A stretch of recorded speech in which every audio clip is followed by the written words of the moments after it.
అక్రమ నిర్మాణాల విషయంలో దేశ సర్వోన్నత న్యాయస్థానం కీలక తీర్పును వెలువరించింది. పరిపాలనాపరమైన జాప్యం జరిగిందనో, పెట్టుబడులు పెట్టారనో కారణాలు చూపించి ఎట్టి పరిస్థితుల్లోనూ అక్రమ కట్టడాలను క్రమబద్ధం చేయకూడదని స్పష్టం చేసింది. ఈ నిర్మాణాలకు బాధ్యులైన అధికారులపై జరిమానాలు విధించాలని పేర్కొంది. ఉత్తరప్రదేశ్లోని మీరట్లో నివాస భవనాలను వాణిజ్య నిర్మాణాలుగా మార్పిడి చేసిన కేసుపై విచారణ జరిపిన justice K B Pardiwala, justice R మహదేవన్ల ధర్మాసనం అక్రమ కట్టడాల నిరోధంపై వెలువరించిన 36 పేజీల తీర్పులో పలు ఆదేశాలు ఇచ్చింది. ఆ భవనాల కూల్చివేతను సుప్రీం ధర్మాసనం సమర్థించింది. భవన నిర్మాణం పూర్తయిన తర్వాత కూడా అక్రమంగా పనులు చేపట్టినా సత్వరమే దిద్దుబాటు చర్యలు చేపట్టాలని తెలిపింది. అక్రమంగా నిర్మించిన భాగాన్ని కూల్చివేయడం, తప్పు చేసిన అధికారులకు జరిమానా విధించడం వంటి చర్యలు చేపట్టాలని ఆదేశించింది.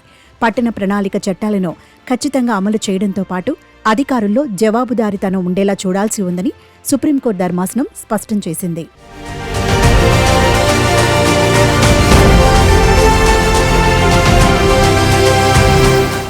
స్థానిక అధికారులు ఆమోదించిన బిల్డింగ్ ప్లాన్ను ఉల్లంఘించి పనులు చేపట్టడాన్ని ఎట్టి పరిస్థితుల్లోనూ అంగీకరించకూడదని, అసలు బిల్డింగ్ ప్లానే లేకుండా చేపట్టే నిర్మాణాలను ధైర్యంతో నిలిపివేయాలని ఆదేశించింది. నిబంధనలను ఉల్లంఘించి నిర్మాణాలు జరుగుతున్నట్టు కోర్టు దృష్టికి వస్తే వాటిని ఆపాలని ఏమాత్రం కనికరం చూపినా అది అనుచిత సానుభూతి కిందకు వస్తుందని తెలిపింది.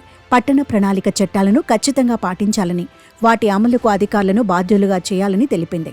బిల్డింగ్ ప్లాన్ అనుమతి పొందని నిర్మాణాలను, అనుమతించిన ప్లాన్ను అతిక్రమించిన కట్టడాలను ఏమాత్రం ప్రోత్సహించరాదని, ప్రతి భవన నిర్మాణం చట్ట నిబంధనల ప్రకారమే ఉండాలని సుప్రీం ధర్మాసనం స్పష్టం చేసింది.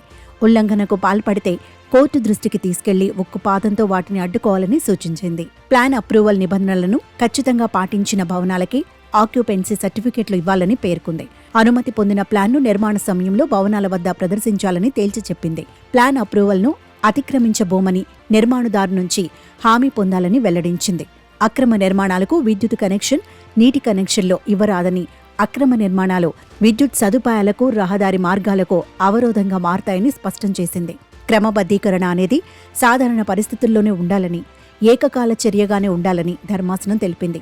అది కూడా సమగ్ర సర్వే తర్వాత నివాస భవనాలకే వర్తింపచేయాలని మార్గదర్శకాలు జారీ చేసింది.